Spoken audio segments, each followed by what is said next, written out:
People that made a deal with a friend that if they weren't married by a certain age they would marry. How did it go? We met in college, and were instant best friends. I was 20, she was 18. We spent all our time together, and were briefly lovers, but we never formally dated because both of us were very much into being wild and free and enjoying our youth.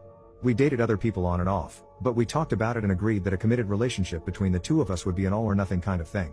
Since neither of us wanted to give up our hedonistic, promiscuous, irresponsible lifestyle, we made a point of not committing to a relationship. A few years went by that way, and we were very happy, right up until her sisters died. It was a car accident. They were 16 and 18, and both were killed in the crash, dead on arrival at the hospital. My friend was utterly, completely devastated. It still hurts me to remember it, even now. Her father, though, was even more devastated, to the point where he was legitimately willing to let himself starve to death rather than try to go on living. She moved home, out of state, to take care of him. She cut ties with everyone for a while, even me. I didn't see her again for 2 years. She was so different after that. Before the accident, she'd always been the most joyful, exuberant, positive person I'd ever met. After she came back, she was quieter, sadder, maybe wiser. I wanted to be there for her more than I'd ever wanted anything in the world. Not being able to fix things for her, not being able to make it better, that hurt more than anything I could ever remember. I guess that's when I realized how in love with her I was. I told her that I loved her, that I wanted to be there with her, and she told me that she couldn't handle the idea of any kind of emotional connection for a while. Maybe a few years, she said. Maybe never. Maybe she'd never be able to open up emotionally again.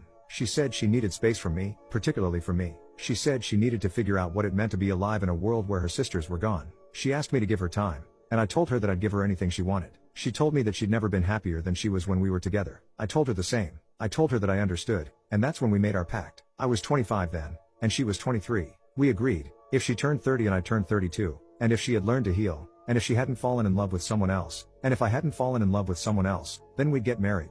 So that's how we parted ways. She moved to Wyoming, to be alone. I moved to Germany, to get as far away from her as I could. We didn't keep in touch at first, but over the next few years we built up a correspondence. We wrote letters because we both liked writing letters. We emailed now and then. Sometimes we'd mail each other books that we thought the other would like. Years went on, and we became closer and closer. When I turned 30, I half-jokingly brought up our marriage pact. I told her that I had never fallen for anyone else. She replied that she was still very serious about our agreement, and that she'd never fallen in love with anyone else either. I asked her if she thought she had begun to heal, and she said she had, as much as a person could ever heal from something like that.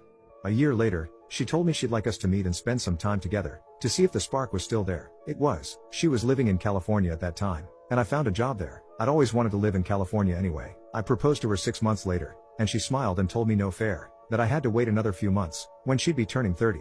I thought it was silly, but at that point things were going so well that a few months didn't seem like they could matter at all. But I'm crying now, so I'll have to wrap this up quickly. She was hit by a drunk driver and spent 2 days in the ICU before her body gave out. She died. That's how the story ends.